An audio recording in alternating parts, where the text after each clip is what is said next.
Hello, everybody. This is Joshua Hatton with One Nation Under Whiskey podcast. I'm joined today, and as always, by Mr. Raspy Voice himself, the dear Jason Neil Patrick Karras. Wait, what's your name? Jason Neil Patrick Karras Johnston Yellen. Yes, thank you. Lovely to be here. Cheers. Oh, you don't sound as raspy as you did. Yeah, because I hadn't spoken to anybody when you and I first came on the call. It'll happen. Don't you worry. When I get a little lower, a little slower. Yeah, I want you to start to lean fall into apart. it. You know. But yeah, if I try to keep my voice up here, it's all going to be tickety-boo. Lovely to see you and to see the other person. That's right. But I will say nothing because I'm not in charge of introductions, so I will return to sitting quietly in my chair. We have the one and only, the inimitable Jessica Rabbit Lomas. Hey, Jess. Hey. I really wanted you to start singing I Am the One and Only. I was waiting for that. I've got my hands up ready. Not that the listeners can see this. I don't know that song. Do I not know Stop that it. song? What is What that? do you mean you don't know I Am the One and Only? Is that an R. Who Kelly was it? song? We're not allowed to sing his songs anymore.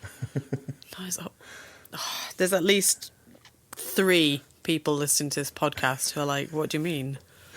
I know this song. Who's the artist? Oh, here it is. Stumped. She searches the Google Millennial. machine. Millennial reaching for her phone. My Ask brain's Jeeves, just- Jess. Is it not Rick Astley? No, it's not. I am the one and only. You can't take that away from me. It's Chesney Hawkes. Why did my brain fail there? Chesney Hawks. As I was saying Rick Astley, I could see Chesney Hawkes singing this. Who's Chesney Hawks? Well, the fact that my brain failed has totally ruined this, so quick. The fact we're 2 minutes into this and we've got a Chesney Hawks reference. I don't in think he's this famous for episode. anything else, though. I think that is the only song. Is he like a country singer or something? Like He with a name sounds like like he Chesney is. Hawks, you have to sing nothing but country. Did his wife leave him? pop singer. Did he lose his job? No, I was trying to Rick Rollers. That's where my brain was going. Anyway, that's my So- entire pop culture references I can provide for you today. You're welcome. So, Jess, you do remain the one and only. Thanks. They cannot take that away from you. They cannot. can't take that away. I made a realization the other day, Jess. So every morning, Haida throws on Taylor Swift for her morning get ready regimen. I And strongly approve. It's Tay all morning. And I realized she's born in 1989, just like you. Hence the 1989 album. Exactly. Shit, that's a pop reference. That's a pop reference that I gave you. Yeah, Tell you what else better I'm really than into. Chesney Hawks. Man. See, once we've finished this podcast recording and you go away and listen, you'll be like, yeah, I do know that song. So the 3 people that are very annoyed by this reference are singing it at you right now. I want to know how many people were screaming the name Chesney Hawks. Yeah, as I replaced it as with we Rick were Astley. fumbling in the dark for that name, yeah. And you tried to rickroll us. Chesney fucking Hawks. That's how all 3 of them speak. Yeah. Some people are currently on the 3rd verse of that song while we're talking. I find it hard to believe there are 3 verses of that song. Does he follow that up with like "Don't try that in a small town"? This is not that same guy, is he? No. Okay. I really think Chesney Hawks is a one-hit wonder. Write in to questions at One Nation Under Whiskey. With your TikTok videos of you singing Chesney Hawks with your arms in the air like I was ready to do. I love the fact that even though we're only on audio, you really do put your hands in the air each time. It's You're like stellar. it's a compulsion. Method. You can't do the I am the one and only with your arms down. So those of you who are listening to this and driving, put your hands back on the steering wheel. Please. Yeah. If you're on a bus, I hope you didn't punch the person next to you as you went. Unless you're on a Glasgow bus, and then that's part of the experience. Oh, that's a good point. Yeah. Even then. Yeah. A little self-defense. If you get off a Glasgow bus and you haven't been punched, or you haven't punched, you've failed. Failed the episode. You're probably in Edinburgh. A Glasgow punch. Glasgow. Yeah, you're probably in Edinburgh. So listen, you both may have noticed the same thing that our listeners have noticed, and that there's no special guest shown on the masthead for this particular episode. We're recording an episode where the focus is on the three of us talking about what our 4th month in as a company under the Artisanal Spirits banner looks like. Mm-hmm. You know, Jason, you've been around bits and bobs of the country. Jess, I know you went to Germany and have done a few other things around the UK. I imagine you've received some questions. We continue to receive some questions, so I thought this would be a good idea for us to bring up those questions and answer them, because I imagine there's a number of listeners out there who have had some of these questions of, you know, what does it mean that you guys are now owned by ASC, or who's ASC? I thought it was Scotch Malt Whisky Society that purchased you. Those things and many other things we can correct, dispel, answer, etc. Yeah, I'll say what was nice about being in the Bay Area last week. I was doing tastings in San Francisco. I was also doing tastings in Berkeley. I had some real fun visits. And as always with the very dear nation, is people led with congratulations. Yeah. And people led with, I'm sure it's been a lot of hard work to get to this point, and I hope this felt like a suitable reward. And I always love it when that's the lead. Mm. Did they have follow-ups from that lead? Yes, absolutely. Of course they did. But the fact that they could lead with congratulations was very, very nice and very much appreciated. There is definitely there's an understanding that we're a sister brand with SMWS, mm-hmm. even if it's not entirely clear to people who owns SMWS or exactly who that 3-letter acronym is that we always refer to as our new corporate partner. So, you know, and so that's an element of it where I'm saying that the part for me, and I was just listening carefully in your lead up to the question here, is we say ASC so much internally that when I'm at a tasting and I want to give them their proper Sunday name, I always have to like run it through my head first to get out of ASC into Artisanal Spirits Company. And then I'm like, okay, I think I've got it now. And then immediately I go back to saying ASC through the rest of that. Yeah, sure. Anytime I make references back to ASC. But I would say the big one, and then, you know, Jess, I won't take all the questions. I'd like to hear what you're hearing as well. But I did get one of the popular questions last week. Mm-hmm. A few pours into a tasting on Friday.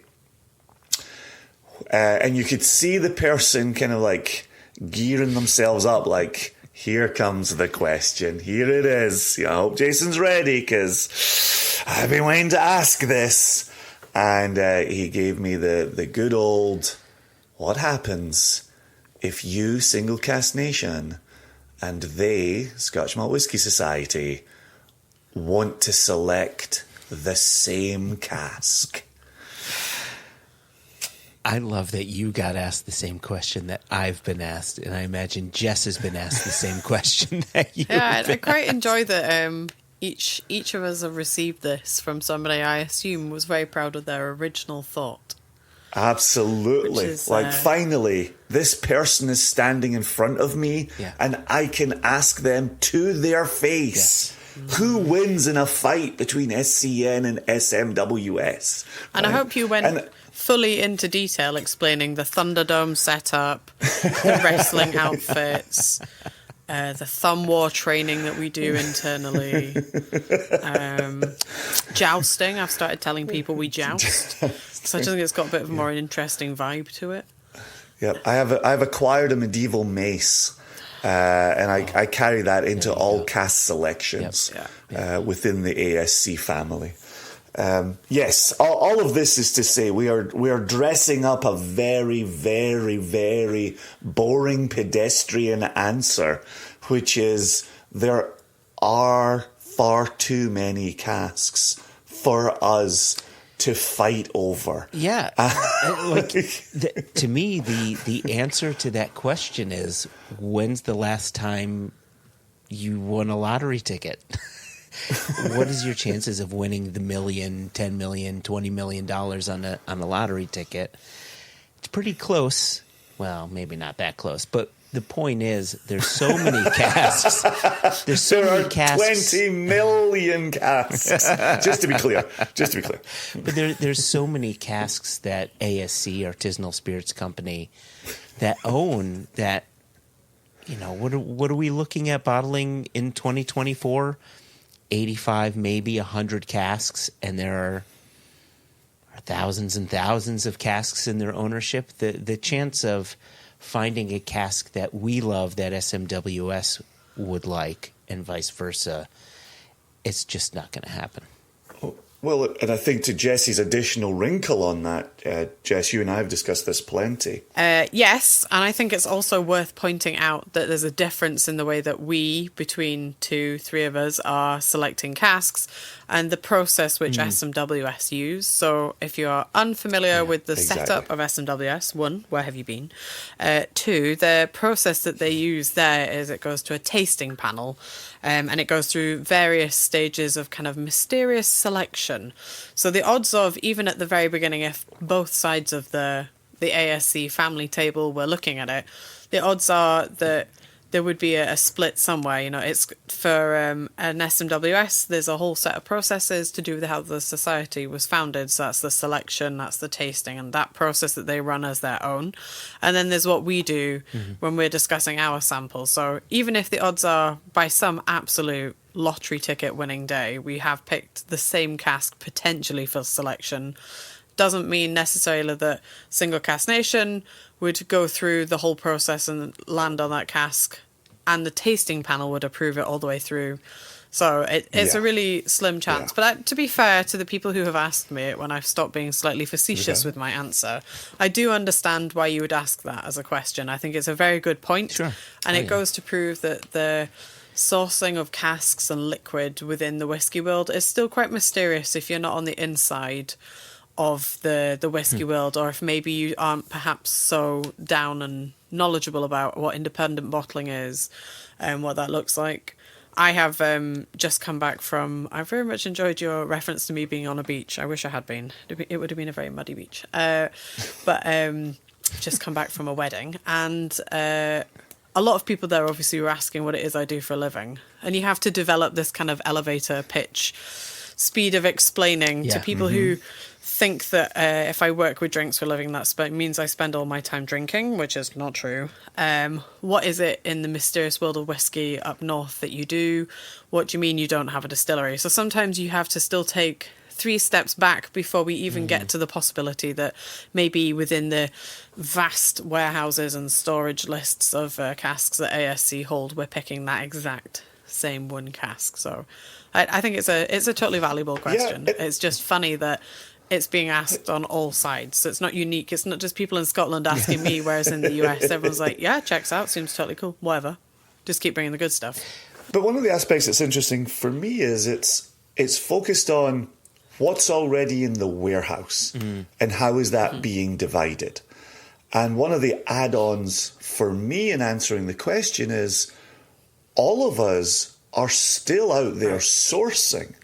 And so there are relationships where we are able to source the casks that may very well fit SMWS down the line.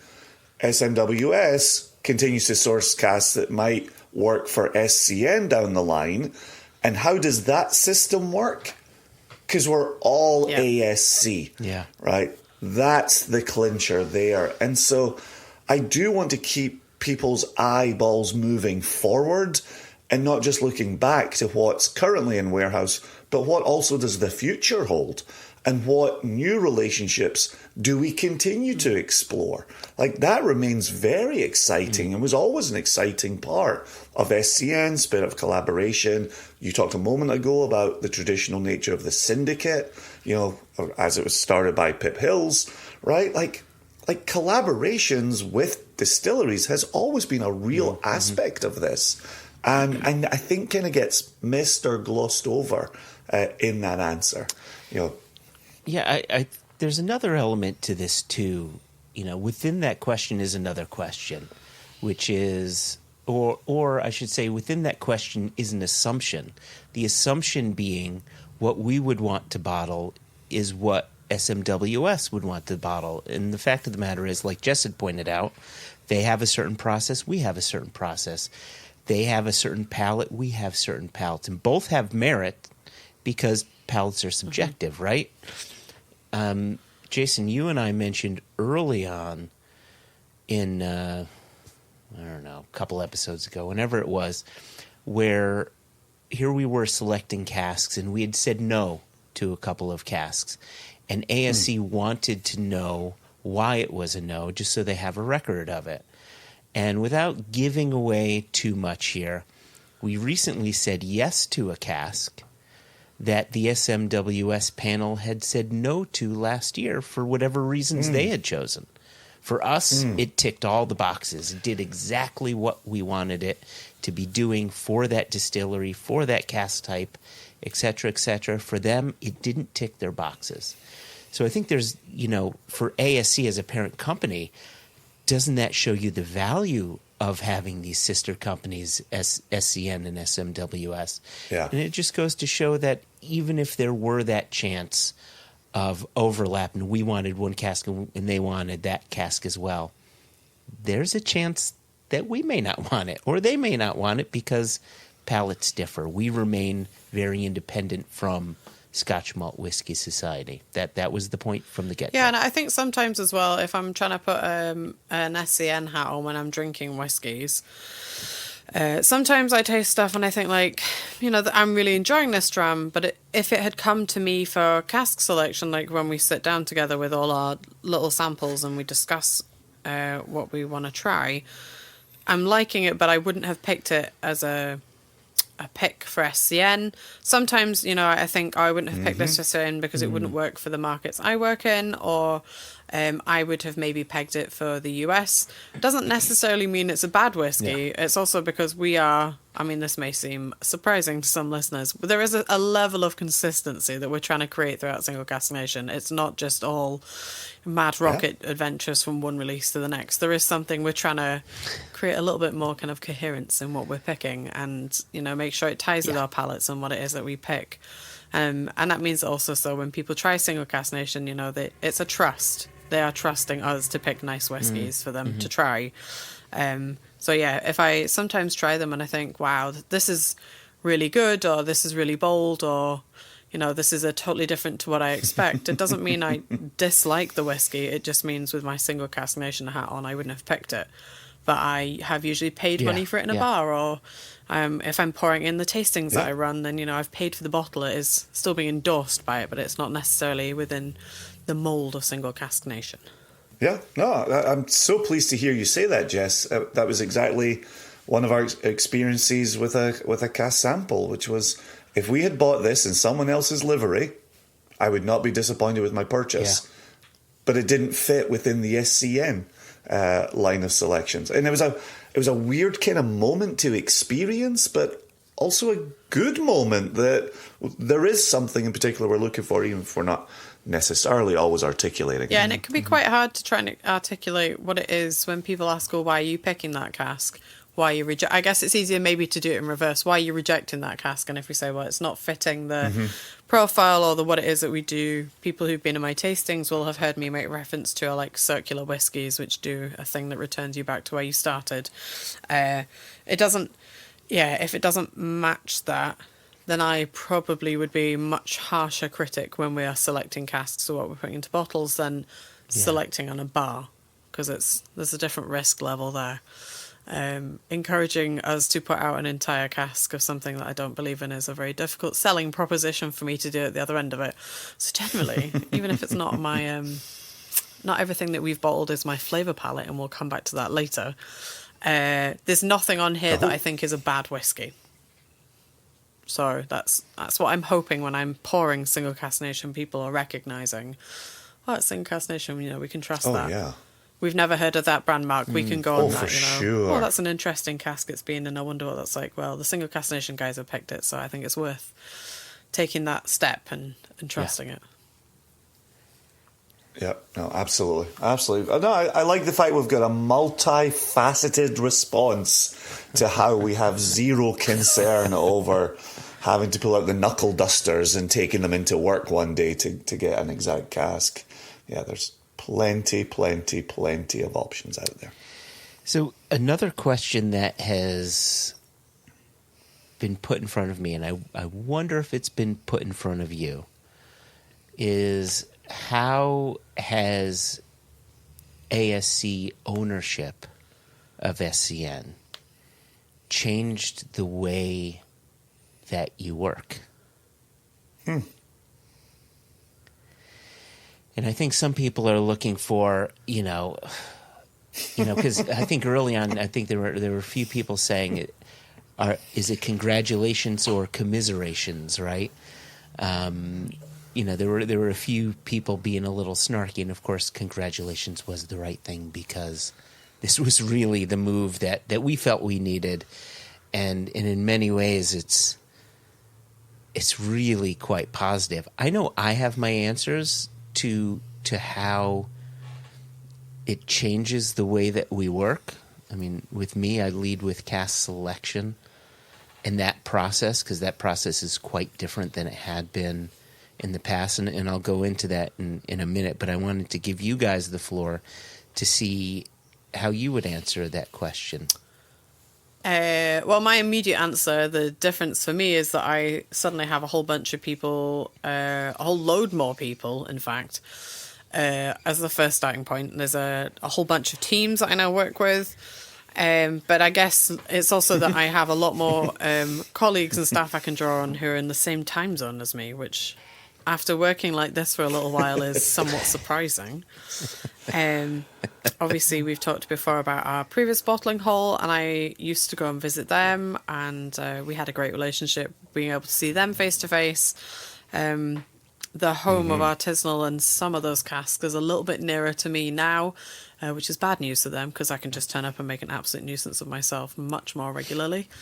They've very, very lovingly allowed me to interfere while they've been bottling some of this outturn that we're about to talk about in a bit, which has been fun. They let me put a high-vis jacket on and just sort of wander around asking questions, which is great.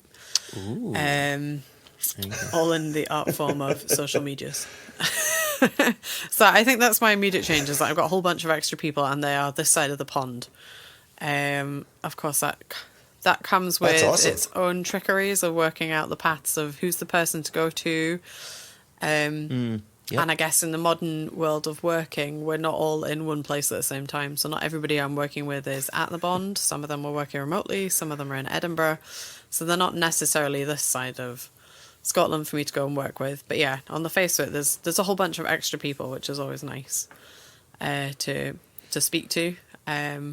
And I guess really it's just about learning processes of, I want a thing, who's the person I go and ask? Who do I hit up for getting those samples? Can I come and get those tomorrow? Do you want me to wait a week? That kind of stuff. So all the things that comes with, I guess, expanding a family. It's kind of sizing each other up, working out where everything goes. So, yeah, there you go. Yeah, no, that's really excellent. I like that answer a lot, Jess.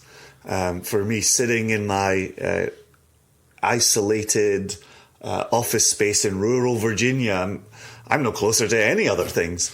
But what I am closer to, and what will change for me in 24 is the opportunity to get out and see more people again, right? Like partly was pandemic, partly was coming out the back of the pandemic, partly was needing to be in other places, but this getting back on the road again, right? I was telling everybody last week, like, I'll be in San Francisco or the Bay Area twice this year.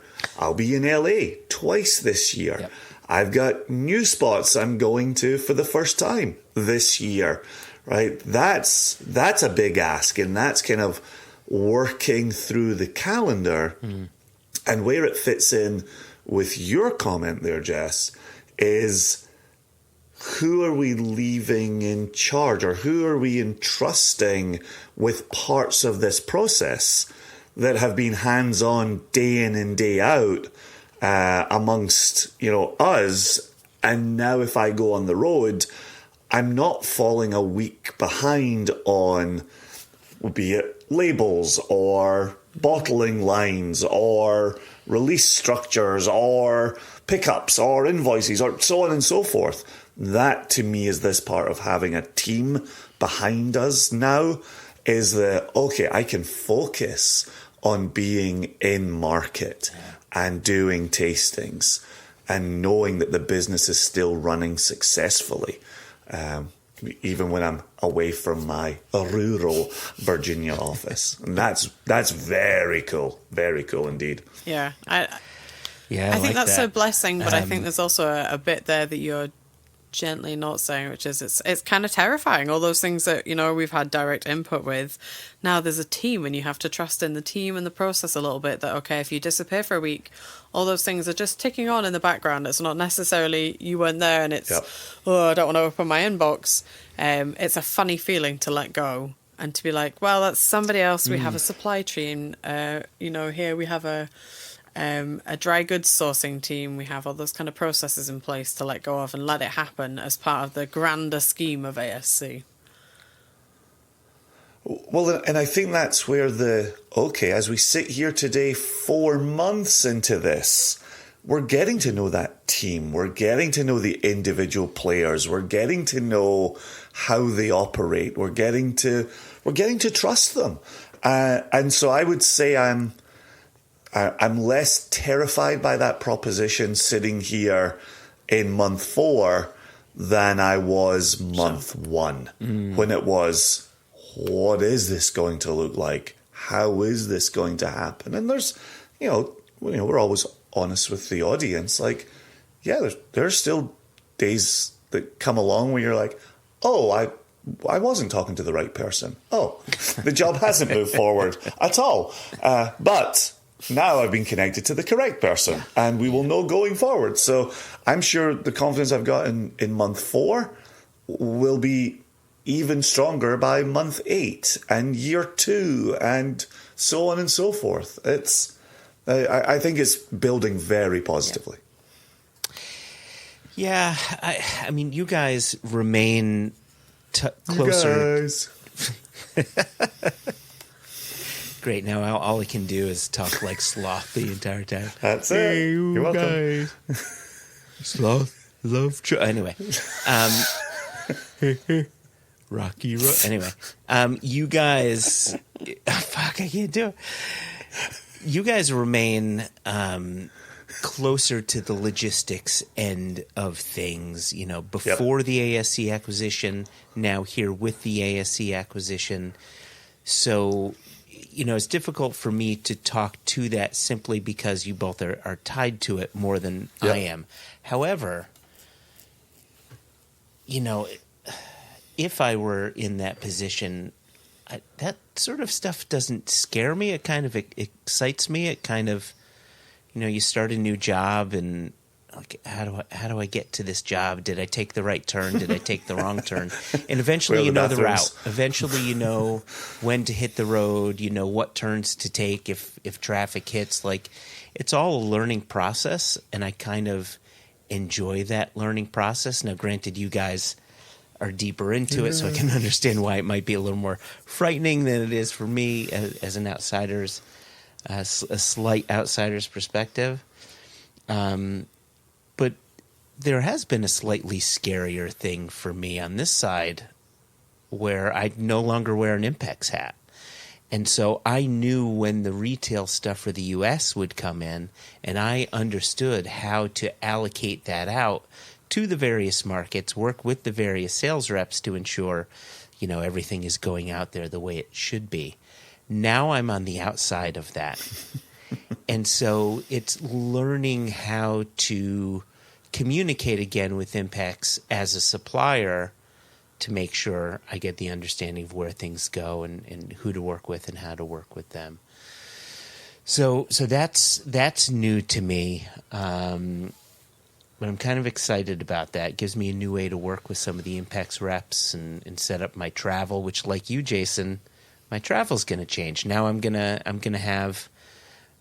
adding Canadian travel back to my roster, which I hadn't had in years, and I'm kind of excited about that.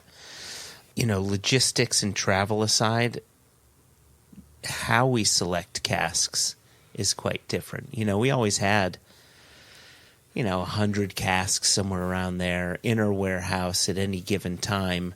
And when we needed to select casks for a release, we would select casks in advance of that release. And now our aim is to select all the casks for a given year right up front.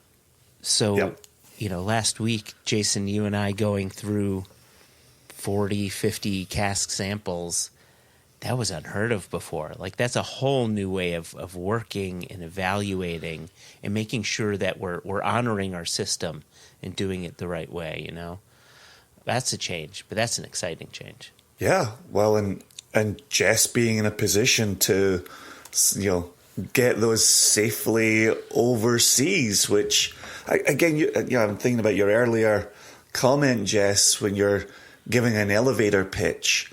Like, you can't even come close to the minutia, and getting 40 samples, A, ordered, B, pulled, C, collected, D, or 5 or 12. I don't even know how many steps I'm at now. Right? Getting them packaged, getting them to America. Like there are people in Scotland who don't know how to get samples overseas. And we've got Jess in-house taking care of that part.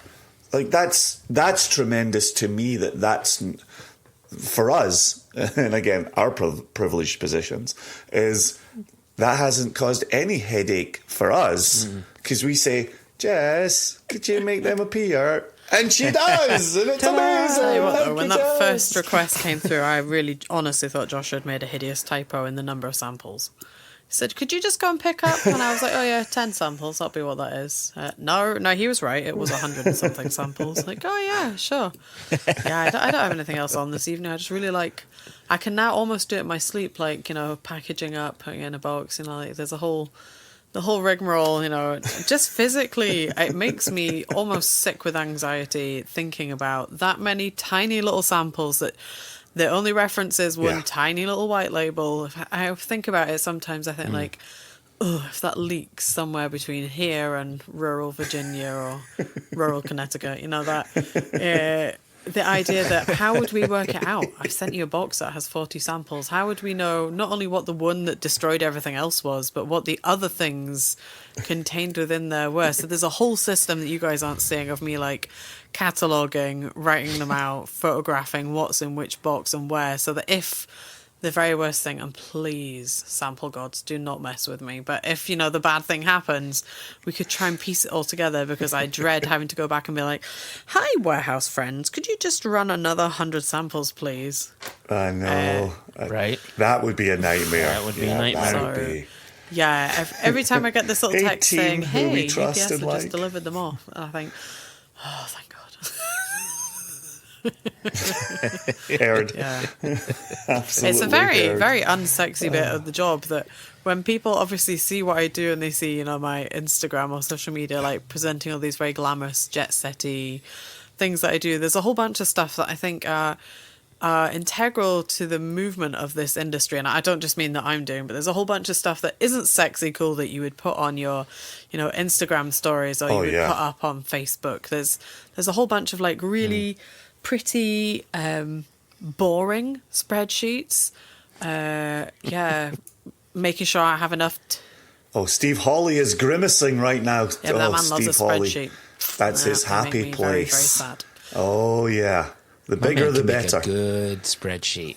He's really good. My yeah. happy place is in a warehouse with a village and some sort of Right. extractor, which doesn't happen half as often as I was hoping this job would entail. And let me tell you, I knew it was already going to be a pretty low number of occasions I was allowed to be loose in a warehouse causing havoc. So, yeah, it's it's not all just the glamorous pouring whiskey into glasses and, like, you know, chatting about it. There's a whole lot of work that goes into getting it as far as you being able to walk into your favourite retailer and grabbing it off the shelf and being like, yippee, there's a new Single Cask Nation bottle.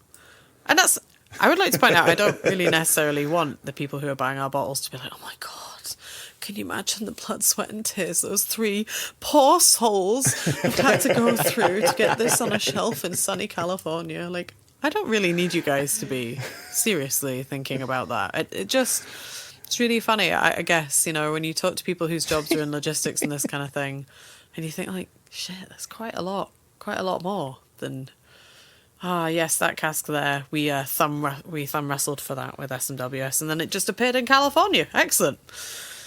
Move on. So, that's my 2 pence. Yeah, it's all spreadsheets all the way down. It's very few Valencies and bung poppers.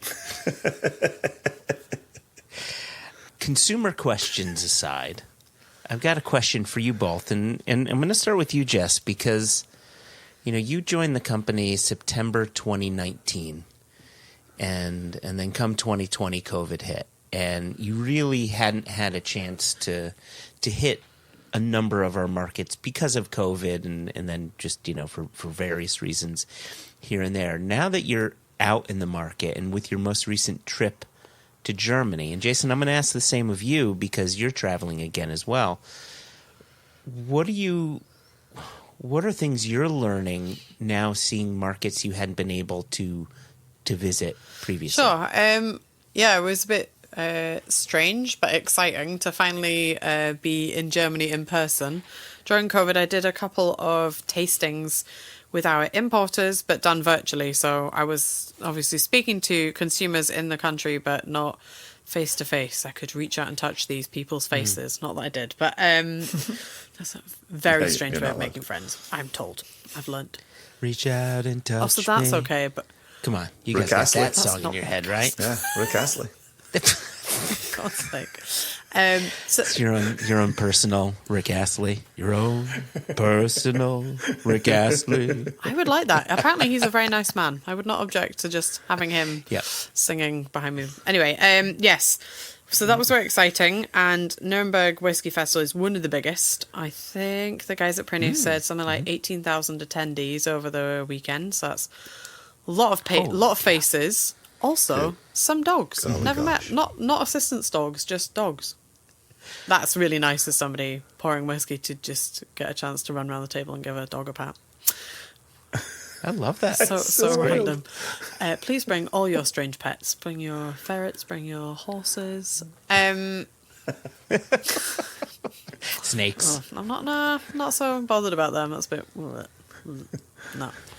So I had kind of 3 decent days to get to know people that were coming. Obviously, I was very lucky. Prineus have a whole bunch of lovely friends.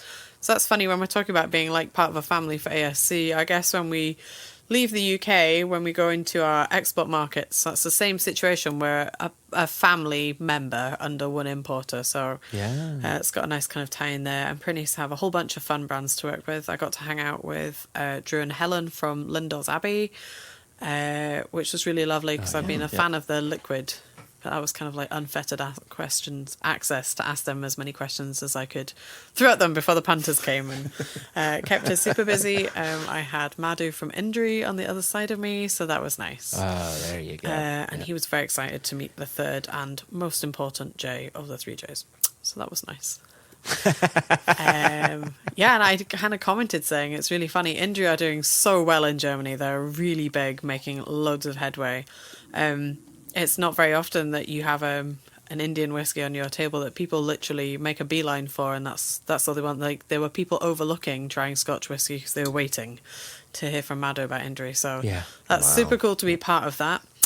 Yeah, and I got a chance to talk to a lot of different people, and hopefully shake there were people who were very keen to impress upon me that stereotype that we sometimes refer to on here, Joshua, about Germans liking very...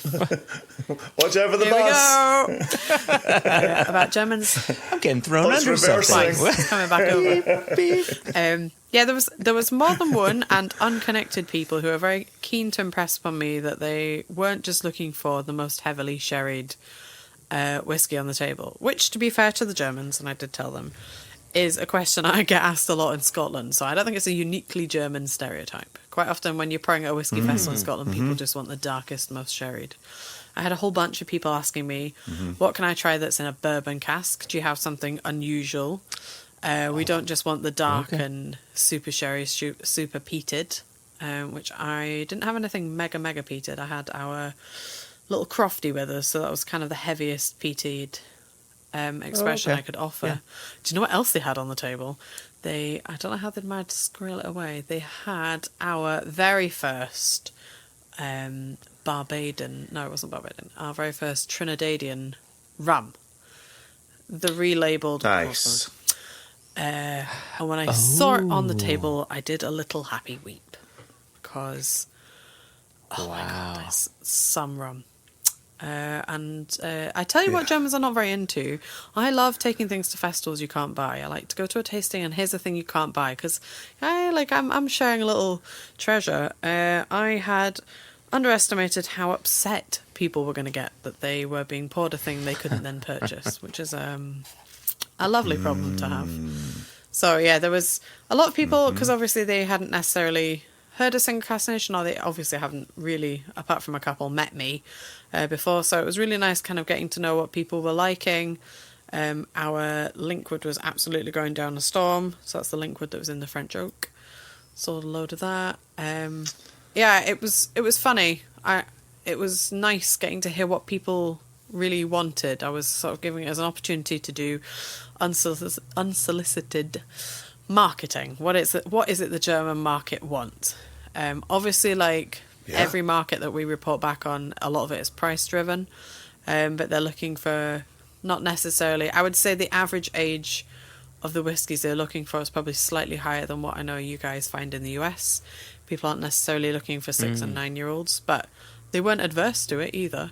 You know, lots of people interested in, when they have heard of Single Cask Nation, we get asked quite a lot about the bourbons, about the turkeys and the American stuff that we bottle, so that was nice. I was sending people around the corner to go and drink from the Westland table, so if there was a whole bunch of people asking Westland questions, they'll have been like... Because there were 3 single cask exclusives for Germany on the Westland table, 2 of which were very close to, in cask numbers, to ones that we have recently bottled, so that was pretty cool to have a little go around and nerd out and be like, showing the pictures of things we've bottled. I think we've discussed this before. I really like the European model of whiskey festivals, and you can tell me, because I've only ever obviously done like the Jubilee and a couple of other fairly infamous, but not ones that I'd recommend, US whiskey festivals, where in Europe you pay an entry fee and that gets you a glass, but all the drams are you pay per dram, which is more or less unheard of in the UK. And I think it creates more conversation. You don't get people who just walk along with their glasses out. You actually get somebody who's come to the table and they want to take your recommendation, or they come, knowing that they want to try 2 or 3 little things. And I think it makes the interactions almost like a mini speed tasting with these people. You've got their attention, not just to the dram, but because they've paid for the drams, they then want to ask questions and they have follow-up points they want to make. I really enjoyed it. It wasn't just somebody taking a whiskey and immediately leaving. Sometimes I find in the UK, I feel like if I want to stand and ask questions, I'm sort of stopping the person behind the table, giving whiskey to somebody else. Yeah. Whereas if you're paying for a couple of drams, you've got that person who's behind the table for a couple of minutes. You can really ask everything you want or hear whatever it is they have to tell you about the whiskey. So that's refreshing to me. They're invested, right? That's what I love about that model is now you both have skin in the game. That person is giving you €2, €3, €5, whatever it is, because they said, ooh, that seems interesting. I like that cask type. I like that distillery. And they're making the choice of what they want to drink rather than paying a ridiculously high ticket price to get in and just hope, liquid falls into your glasses and then to move make around sure the you've drunk festival. it. I really do like that. Yeah, and then to make sure you feel like you're certainly in Glasgow, you've drunk your ticket entries price in Whisky. Yeah. Several people who, to my face, have told me that. The thing I was not prepared for with Nuremberg was that because people are paying per dram, they were paying in cash. Very weird, and that would mean I'd have to do some mathsing. I'd have to add up some drams and come back with some change. That was a little bit stressful to start with. I've just got so used to like tapping my card for everything, but for people buying per dram, by and large they were paying with actual cash, and if they were buying bottles, then obviously they tend to use their cards instead. But yeah, so that threw me for a loop for a minute. I was like, oh no, 5 of you have had these drams and you've given me €50 and you want the right change back. It's not very often I have to do maths without a spreadsheet. So. And you want the right No change back? tips. Wow. Okay. Yeah. So yeah, that was. I don't know. I guess I hadn't just really thought about that. But yeah, the idea of paying per dram, I think, creates much better conversation. I think it allows much more intelligent thought into it, and I do genuinely think there needs to be a little bit of a break between your brain telling your hand to put the glass out. I think if you've had to reach for money first, I just think it slows up. I think that generally the behaviour is better. People are then, taking pictures of the bottles, they're writing notes. It was great to be able to do direct sales from the stand at the show. I think that is a big struggle that we have in the UK and probably for the US is if you're drinking a whiskey that you really love, but it's maybe not a name that you've heard of, if I give you a dram of a Tin Innick and you think that's just the absolute bee's knees and you must have a bottle of it, when you've maybe had some other responsible drams, by the time you've made it to the shop, you're like, what was it I had? And and was it tea cake something? The turret. I think that can be hard for a whiskey consumer because you are literally a kid in a candy store, right? There's tons, literally in some places, thousands of drams between you and the retail store. And some time, and you've met your mates who've, you've got to come try this, and I really want to, they've just poured, so by the time you get to the retail, if you remember to exit via the gift shop, you can be quite lost from where you were. So it's quite nice to be able to pour drams for people, and I certainly had people who were like, I want to think about it, but I am going to come back at the end of the day, and I would say 90% of the people who were like, no, I'm coming back for the end of the show did, and some of that I think is because they had a little bit of a clearer mind. They were able to remember where we were, which let me tell you, Nuremberg at the Whiskey Village, it's like a maze. There were people that I know in the trade that were at the show that I didn't see for the first day and a half until I messaged them and be like, we have to find each other. And I wasn't even drinking, so that's quite impressive that people remembered, not only where we were, but remembered to come to me and be like, I really want to take that liquid, I want to take the Longrow, whatever. So that was really nice. And I'm guessing with the way the 3-tier system works in the US, that's not something you guys get to experience. Yeah, the reason I was in San Francisco, the anchor event for me was the Fog City Social. And interestingly, the Fog City Social is a tasting event solely for members of the San Francisco Whiskey Society. Ah. And so if you're not a member of the Whiskey Society, you cannot independently purchase a ticket to the event. Now, if you're a society member, you can bring a guest or a couple of guests. Yeah, I don't actually know the numbers, but I know people could bring guests. And so that made it a very different proposition from the very beginning, right? It would be like when we did the Jubilee, if it was only nation members who came in the door, right? And instead we had it as a public event where we saw a ton of nation members. So yeah, I thought that was an interesting opening proposition. We were actually in a room. There were a couple of larger areas with a bunch of tables back to back, traditional style. I was in a room with Impex. And so I was pouring next to Sam, our beloved Sam, and Summer, and Zakai, who's a new JVS Bay Area guy, and that was tons of fun, right? Again, to feel within the family on that, and for people to be having the Ardnamurchan on my table, and then the Ardnamurchan sitting right beside on the Impex table. And so the ability for crossover there was very nice. They were sending people over to taste Wolf Island Take 2. I was proudly pouring Wolf Island Take 2 on the table. If people would say, like, where would be a good place to start? Right here, Wolf Island Take 2. This is going to be right up your alley. And it was very, very well received. So that was nice. And then Fog City Social partnered with a retailer called Maison Carbeau in San Francisco. And so every table had a QR code on it. And you could scan the QR code, and that would take you to the product page at Maison Carbeau, and you could add that bottle to your cart. You so to your point, Jess, about people like, oh, do I remember the name of that one after I've had a few more responsible drams? Even that part was gone. If you tasted that and in the moment thought, even if you didn't follow through and complete the purchase in that moment, you were at least adding it to your virtual shopping cart.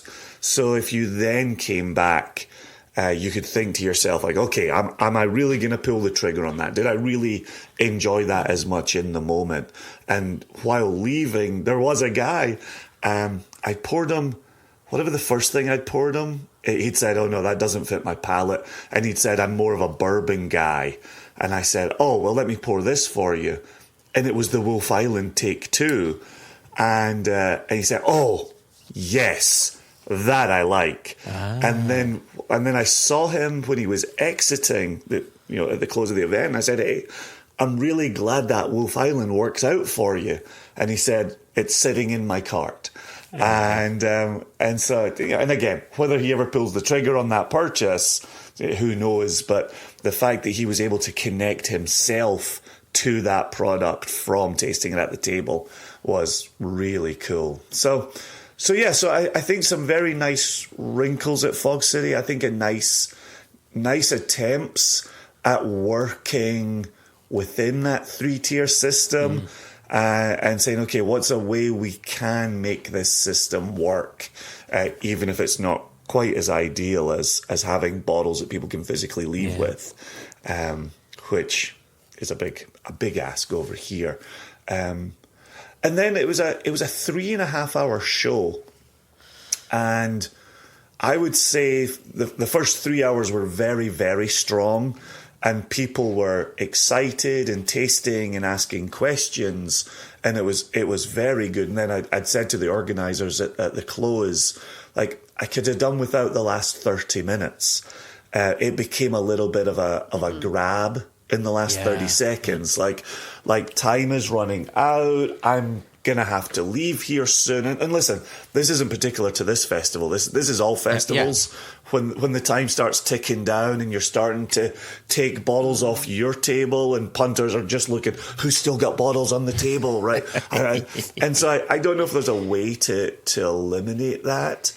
But I did feel like the quality of the show dipped in the final 30 minutes through no fault of the show organisers, just by people have got some booze in them, they're looking for a wee bit more on the way out the door, and you're not talking to anybody at that point about your American oak full maturation California red wine Linkwood, right? It's just like, red one, and in the glass it goes. Yeah, I mean, the fact of the matter is, if that were a 3-hour show, right around 2:30, the same thing, or 2.5 hours in, the same thing would have happened.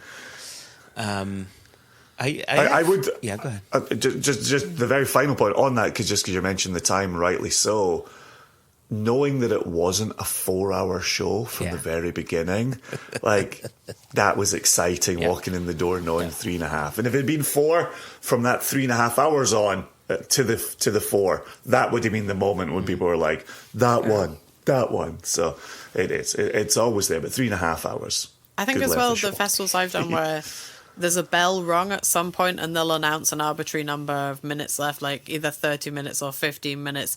People then take that as some sort of like apocalypse disaster, like, oh no, run around, get more. That's where you see like a little moment of madness really properly descend on some people. And like, yeah, at the end, especially in Scotland, when you've put the bottles under the table, just one more. I'm like, you've had like blah blah hours of just one more dram. Like you really don't need and won't remember what this is, you know. If I was cruel, maybe I could just pour some like famous grouse, you know. Just have that. Other brands are available. Wine Mackay. Or very expensive Macallan. Like, it doesn't really matter at that point. It's the personal gain of, I got one more dram, which really winds me up no end. I think you've had more than your fair share. You know, everyone's a little bit merry. Like, don't ruin it. It's like, just don't tip it over the edge. Just go on your merry way. Go to the pub. Have some more in the pub where you're no longer my problem. Right. Go buy some. No, I remember back in the early days when we were doing the bottles off the table and underneath, and somebody would say like, do you have one more? And in the early days, I always thought like, you don't want to say no to a potential Nation member. This might be their discovery, right? Yeah. And then after a number of years, I was like, that's not moving the dial at all, because the person who would do the quick cheeky grab at the end, they're not in it to win it, right? We're not going to change a mind or discover or maybe even be remembered in the morning. And so I am I'm a lot more strict about, nope, you heard it, last call, it's over. You can go find the other noob who thinks that this might move the dial and get a dram from them. Well, but I think at the very least, the guy who had the Wolf Island in his shopping cart, and he said, I don't think he's ever going to give you up. I don't think he'll ever let you down. Geez. He won't run around. He won't desert you. He's not going to make you cry. He's not going to say goodbye. My God. I wondered why you had a crowbar in your hands while I was like entering the last seconds of my comment there. Now I know why you were handling that crowbar. Okay, well done. That was suitably crammed in the side door. Never gonna tell a lie and hurt you. Let's do literally anything else in this podcast now. So let us do something else. We have we've been teasing the fact that Jess has a new release. This is true, right? This is true. For what we used to call these Jess's releases the rest of the world releases, and now what do we call them again? We've got new nomenclature. Key global markets. Key global markets. KGMs. Yeah, KGMs. Yeah, or GMs. Then they're not key, are they? Well, not everyone can be key. Not every key gets you into your house. What? That makes no sense. So Jess has things to talk about. Jason, you and I have things to talk about. We do.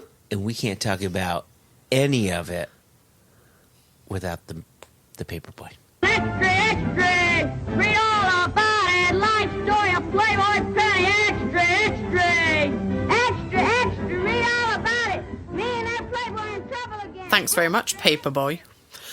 I think we should give him more credit than he gets. The fact that all these seasons you've never actually given him a name is actually quite upsetting to me.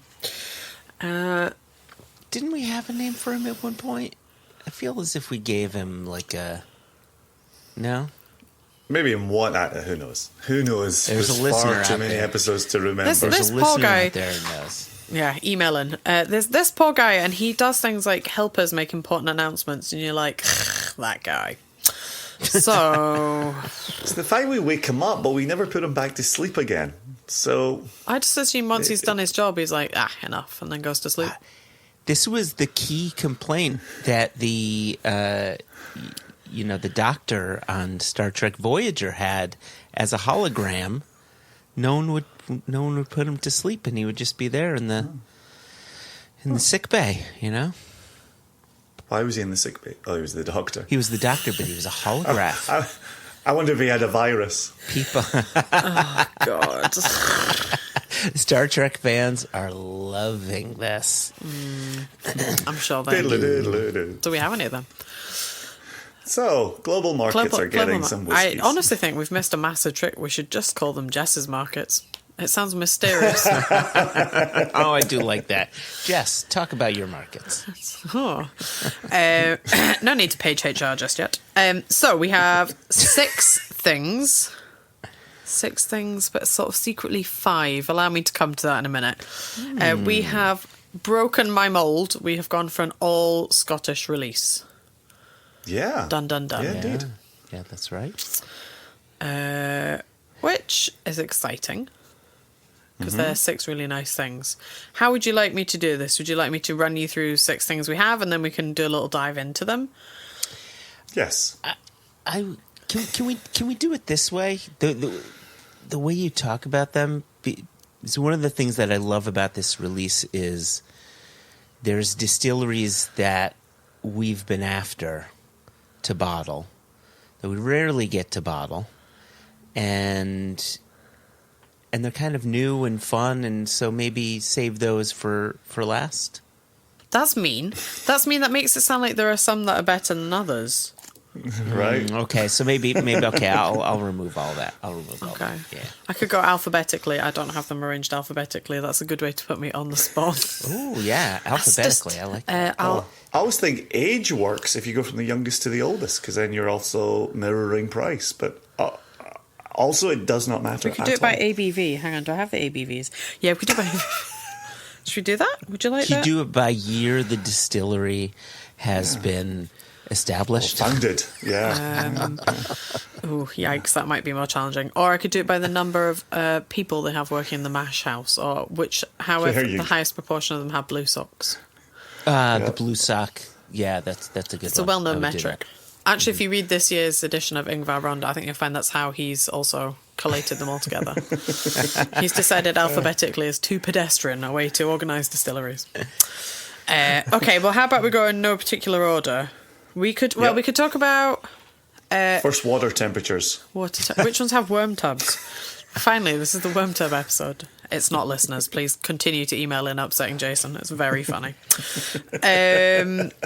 Okay, well, how about we can cover our non-malt. So we have a grain, and I'm going to start here because I've already mentioned I like to upset people, and this one's not coming to the UK.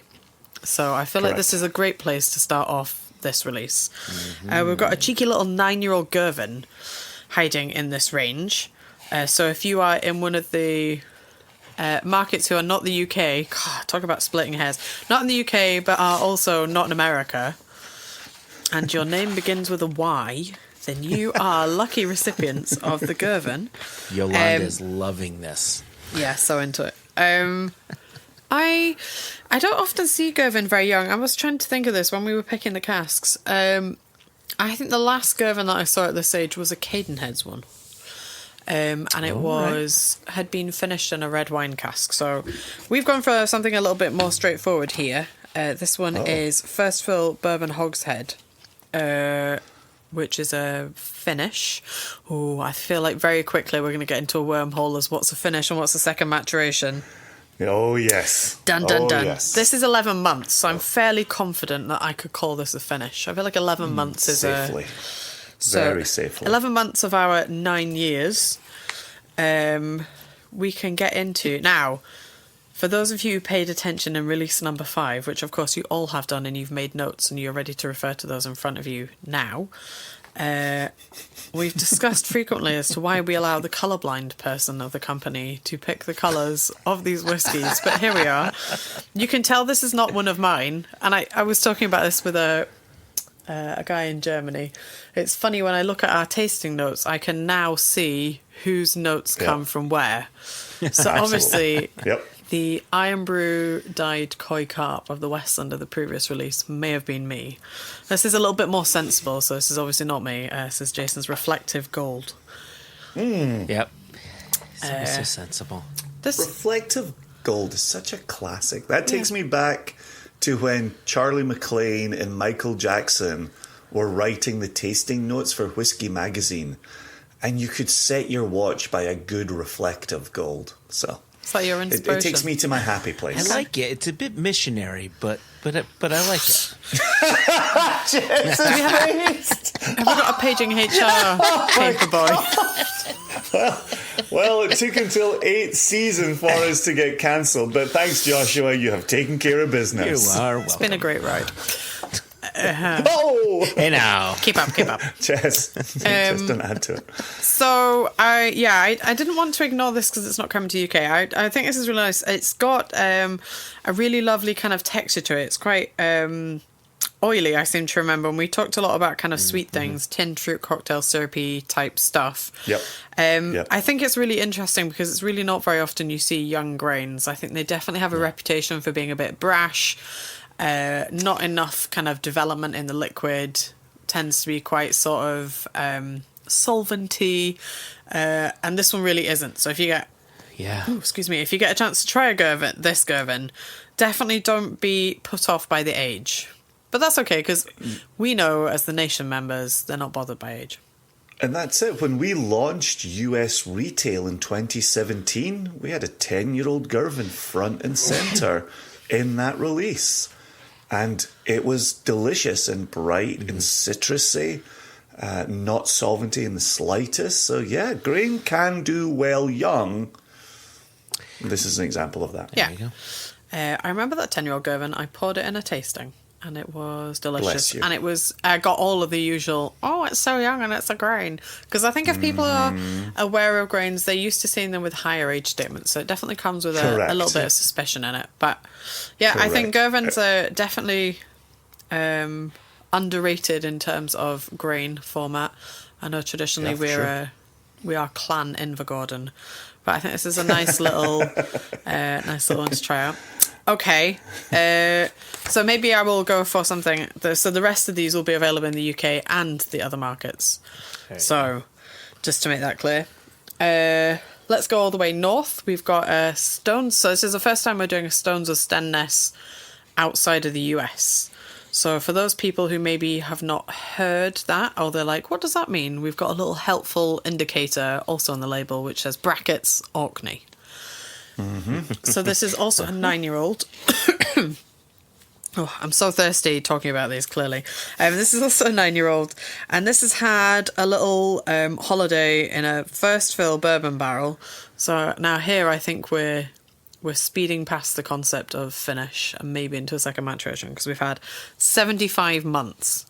Yeah, this one needs a touch of maths. Yeah. To get that into years. I would also like to formally raise a complaint as somebody who doesn't carry around a calculator and doesn't like dividing by 12. 75 months either sounds like an extremely long time or not long enough. Well, 6/12 is going to get you to 72, so that's a pretty safe kind of, okay. This is a bit like my 16 centigrade is 61 Fahrenheit. Like 6/12, 72, always got that in my back pocket.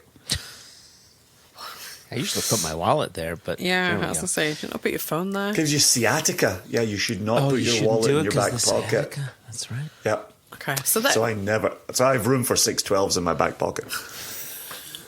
So if we're saying it's over, according to Jason's high-speed pocket maths there, it's over 6 years, which is really 2/3 of its life in something else. Definitely not. Yeah, I think the way we've always sort of delineated between a finish and a double maturation is once the whiskey's in that second cask at 3 years, then it's a double maturation. If it can become a whiskey again in that second cask, that's a double maturation. Anything prior to that, if it's 2 years, 9 months, well, that seems like a finish.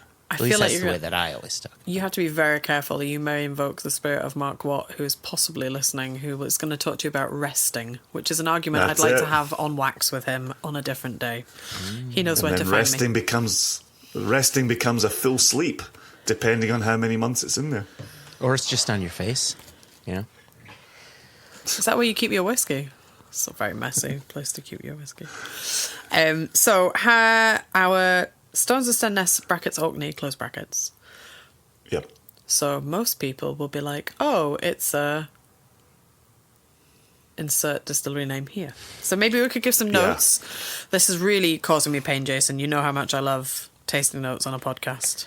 But here we are, dear listeners, because apparently you all love You're them. the one that focused on colour comments a moment ago as well. I'm just really leaning fully into this. Okay, so bless you, Jess. Bless you. I think we've got some fairly classic Orkney distillery things happening in this whiskey. We had some peach juice. That may not be classic. I feel like we picked. I'm looking at what I have written here. I feel like we picked peach juice pretty quickly and early on in these notes, in our gnome and our nose. I don't know, when we write these notes, I tend to hang up the call and have to immediately go and eat something because I am so hungry. In here we've got some key lime pie. So here's the more classic thing. We've got oat cakes and cracked black pepper. For me, that's really common for this distillery. That kind of like a little bit mealy, but definitely the cracked black pepper. And smoke. The smoke took a little while to come through, and this one definitely rewards you in your glass. If you leave it to sit a little while, the smoke does tend to grow quite nicely. And I remember from you saying sweet heather smoke. Yeah, which is very classic when we to were me. sitting. Yeah. I like that a lot. And I can see you've brought in some sophisticated tasting notes in here because we've got white tea and honey. There you go. Yeah. That's classic for us. Yep. Which in Yorkshire is not a thing, so that's definitely not my tasting note. Digestive biscuits in there, that sounds more like me. So yeah, that's nice. That's our first Stones of Stenness this side of the pond, which is exciting. With that pretty decent, like nice, fresh, juicy bourbon in it, which makes it just a little delight to drink. And I think this is a great kind of, can we call them everyday sippers? I sometimes call them everyday drinking drams. This is definitely good prime territory for an everyday drinking dram, I think. Especially as the days are getting a bit warmer. Like that's one I wouldn't mind sitting outside, the little sun on my face. I mean, granted, I live here in the U.S. and not in a dream country like you. Let me tell you, we've forgotten what sunshine looks like in Glasgow. It's just a mirage. I had 5 beautiful days of sunshine in Germany, and I don't think I've seen it since, and that's a month and a half ago. So that's why whiskey, I think, is great for all weathers, because we don't need to think about sunshine whiskey too often here. Moving along, I think we'll come down to Speyside. Right. We've got a little kind of mid-teenage aged whiskey here, so we're stepping that up too. We've got an Inchgower 15-year-old, and we've had another kind of second maturation here in First Fill Bourbon Hogshead, so a little bit of a bigger cask than our Stones of Stenness, and that was for 29 months, so 2 and a bit years by Jason's pocket maths.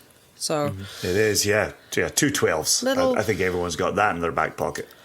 It's just typical. I mean, like, have you ever tried? Well, obviously you haven't, but let me tell you, the amount of dresses that I own that don't have pockets. So, pocket maths isn't an option here.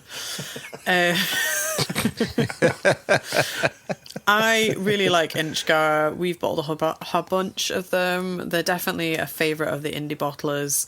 And that's one of the ones that when people come to the table and they're maybe just discovering what independent bottlers are doing, they're like, what's this? And you have to explain, you know, it's strong blend fodder, but don't let that fool you. That's definitely not a negative to it. It means it's got a great consistent character.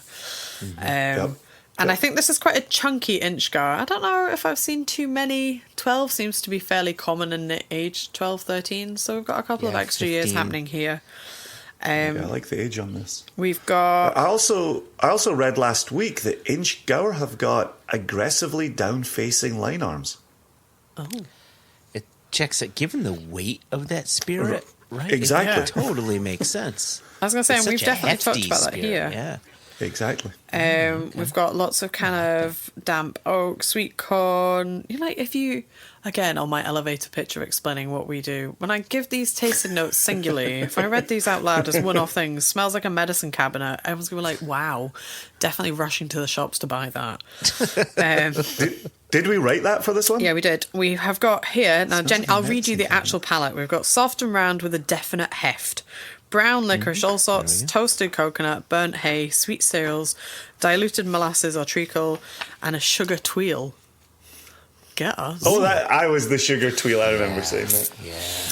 We've got, all right. Fwa, fwa, fwa. Some of this is white tea, honey. Some of this is me. tweels. We've got weighty with buttered malt loaf and lasting brown licorice, all sorts. Oh, yes, malt loaf. Oh, the malt loaf note, yes. Malt loaf with custard is such a favourite of mine. This is definitely a chunky little Speyside number. I know sometimes we can portray Speyside as being sort of light and fruity and delicate. This guy is not that. It's definitely there's definitely more chunk happening in this. So that's really nice to see a kind of decent age on an inch gower. What else?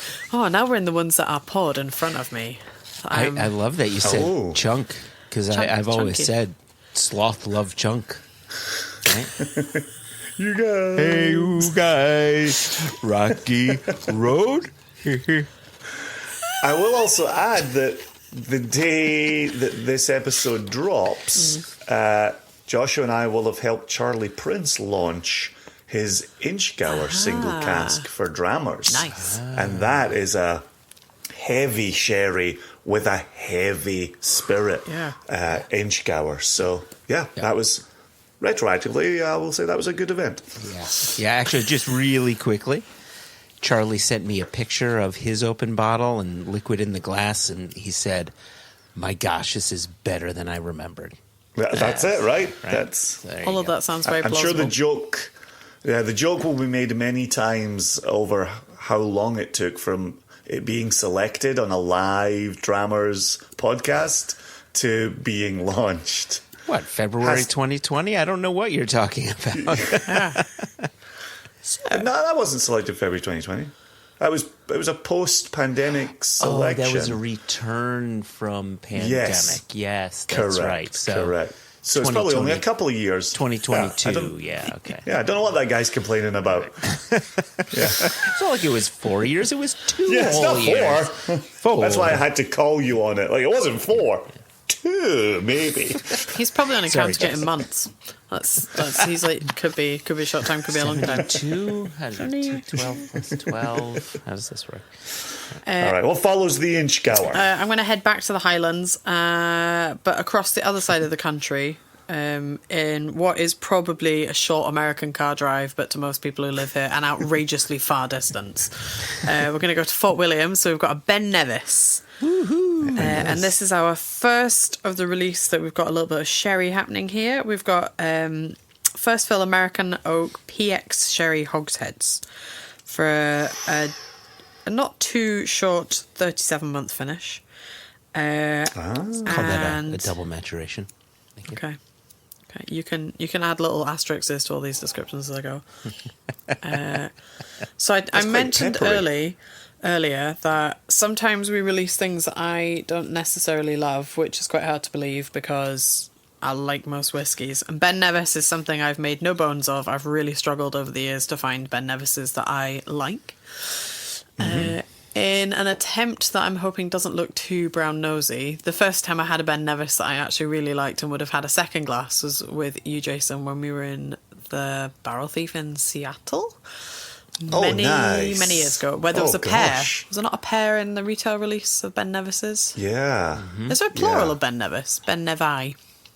I know, right? And that was the first one that I had tried and thought, oh, this doesn't just taste like kind of slightly wet wood.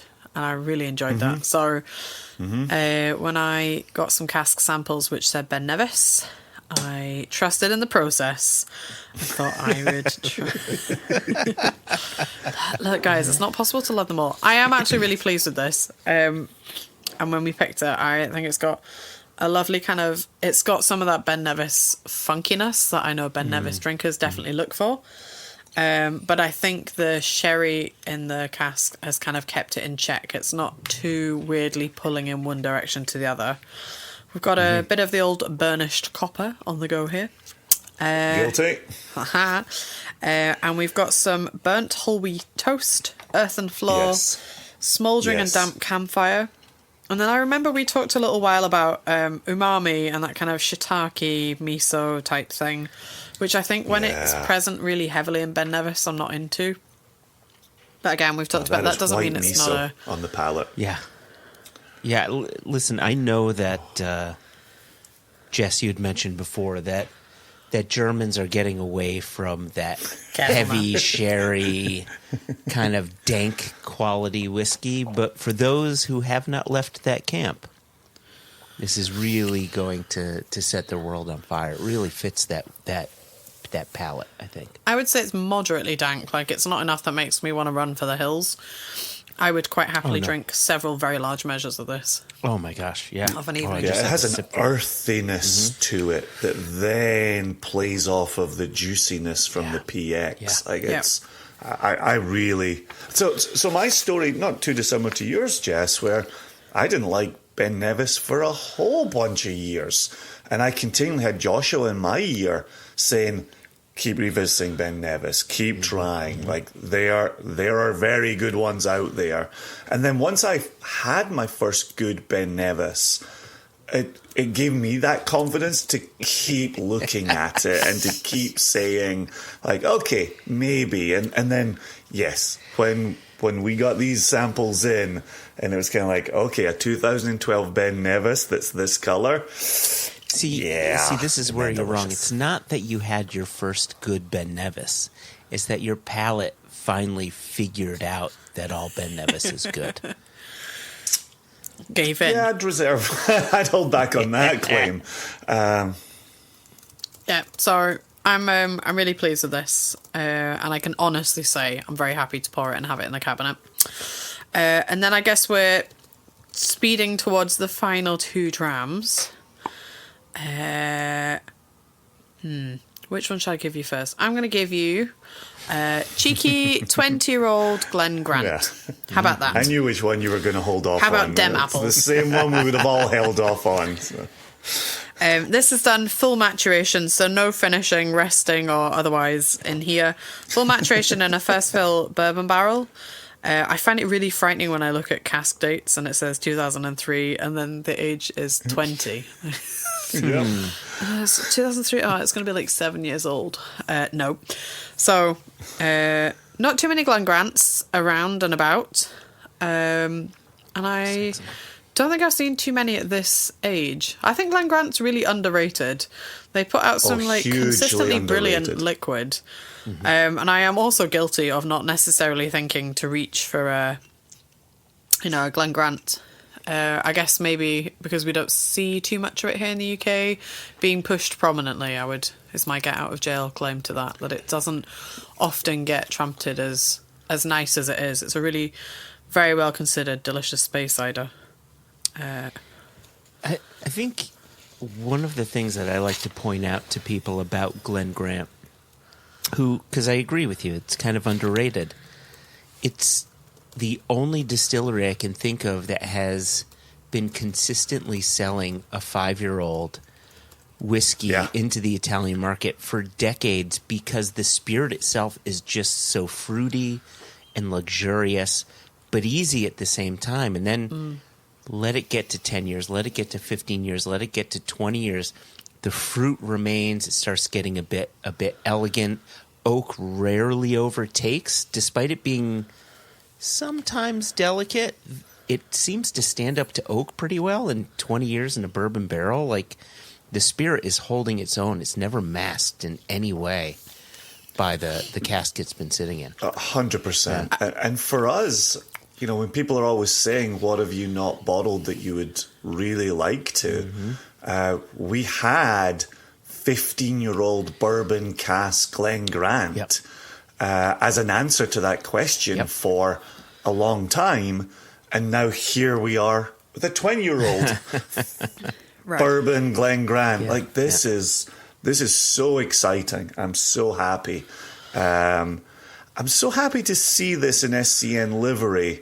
It does become more complicated when it's in Jess's markets as to having a bottle of it, but I 100% want to have a bottle of this. Oh, yes. Oh, well, I know some places that you could make that happen. Hey. I think it's also worth pointing out when you think of Glen Grant, and maybe not being the most obvious choice, I think the fact that it consistently appears in Gordon MacPhail's like mega age statement whiskies tells you the quality and the consistency of the liquid. There's no way it would be making it into its 60s, 70s, 80s if it wasn't solid spirit that could depend on that sort of maturation. And definitely not all distilleries are capable of producing liquid, and certainly a whole bunch of distilleries are not interested in producing liquid that's going to get to those sorts of ages. So the fact that it's a suitable candidate and a successful whiskey that comes out at those ages, I think I definitely know that I'm wrong in not looking to it more often. I've just poured myself a little dram of this while you were talking. You know. Oh, the texture on it is remarkable. We've definitely made notes here about mouth coating, which is something we talk about quite a lot, I think, as whiskey nerds, the texture, what it does to you. And I think that involves having somebody who can get beyond it's sharp and it's whiskey and it's...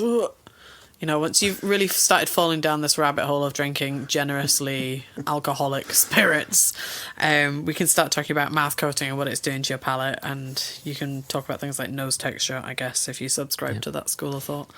But it definitely is something we've talked about a lot. We've also got in here pipe tobacco, hints of marzipan, beeswax, which again I think is a texture thing too. Oh yeah. Juicy ripe fruits, dehydrated apples. We've made an interesting note in here, which may be a good topic point for the future. On our nose, we've got smells like a whiskey from yesteryear, compote with yellow fruits and summer meadow. And it does. It's got that kind of... Again, that's a funny thing to explain to people, isn't it? Yeah, old school. But what is it that's made the three of us pick it up and go, oh yeah, this is an old school whiskey? I mean, I think you nailed it, right? It's so difficult to explain that one needs to have experience in drinking old school whiskeys to even understand the reference. And it is an unexplainable reference. You know, it's like trying to tell people what the Matrix is. You kind of have to experience it. Jason, you taught classes on the Matrix, so... I have, you're correct. Really? It's true. Plato's Cave is a natural point of comparison with the Matrix. For me, it's the... I try to stay away from Plato's Cave. He's like, come to my cave. Nope. I'll stay over here in Fingal's Cave. Anyway, continue, Jason. It's all shadows in Plato's Cave as well, so you got to be really careful, Joshua. Yeah, for me, it's sometimes it's a bit of heft. Sometimes it's a certain ruggedness, and it's certainly something we've been grappling with us selling the Ardnamurchan online in the US, and I know you've had it in your markets, Jess. Is trying to describe old school whiskey, and I think a certain ruggedness is something I keep coming back to. And so for me with the Glen Grant, this beautiful, seemingly delicate, fruity spirit has a certain ruggedness to it and a certain heft to it. And I think that full term good active bourbon maturation kind of gives this wonderful framing to the spirit as well. And for me, that kind of stands up as an older school sense as well. But this is all approximations of what we're getting, right? Yep. Of course. There's something old school about it. Yeah. Anyway, all right, take us home on your markets, Jess. Number 6 for 6. I feel like we should have some sort of like game show drum roll. Like 6 for 6. Our final one. So Joshua stole my thunder a little bit. No, he didn't. By saying we are getting access to casks and getting to release things with names of stuff you don't see very often or would have been very difficult for us to access previously. So I am extremely excited to announce one of my consistently top 5 whiskies. We have got Bowmore. 11-year-old. Yeah, remarkable. And it's called Bowmore. 11 is an interesting age. Yeah, it's called Bowmore. It's not an Isla or a mid-Isla or a Queen of the Hebrides. I'm trying to think of other names we've seen for Bowmore. But yeah, it's an actual, says it front and centre, distilled at Bowmore Distillery. 11-year-old. We've had a cheeky little dalliance with First Fill American Oak Oloroso Hogshead for 39 months. And I am definitely not alone when I say Bowmore is brilliant in bourbon and sherry. And I think it's got that kind of lovely classic juicy sherried note happening here in the smoke. Yeah. I can't remember, a long time ago I did a tasting of somebody who described Bowmore as having like this noble smoke, and it's stuck with me. There are certainly plenty of Islay distilleries we can discuss as being very like smoky or earthy or very heavily peated. Minerally. Yeah. Something about the idea of like a noble smoke just really, I don't know, it really appeals to me in Bowmore. And I think to me it speaks quite clearly about the smoke is not restrained, but I would say kept in check. There's smoke happening here for sure, but it's not an in-your-face. It's not a young brash Ardbeg. It's not got that kind of meaty, and I'm going to use that word heft here again, like a Lagavulin. It's, you know, and it's not kind of coaly and a bit citrusy like maybe you'd find in a Kalila. Here we've just got this lovely kind of like fruity smokiness to it.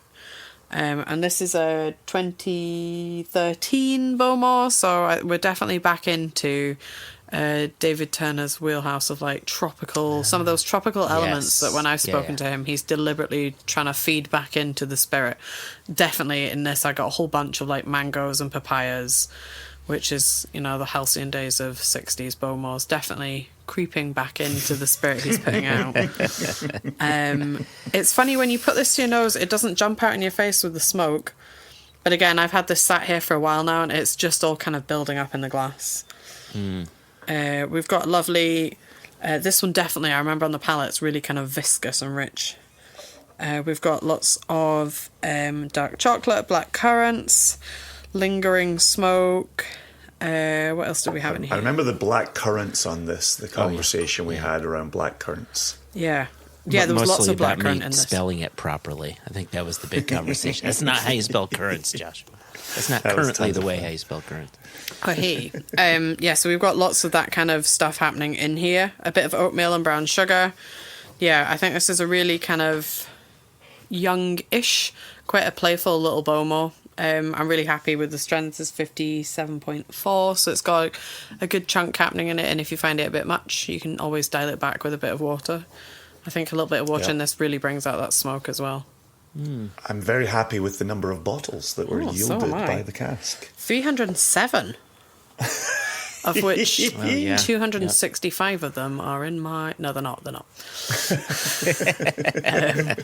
Yeah, I never thought we'd see the day where we could confidently put out a Bowmore at not horrific pricing and have a decent outturn of it. So this is really exciting for me that we've got a generous, I would say, amount to go around all the markets. I think actually, looking at the bottles, I think this is the largest outturn of all of the release.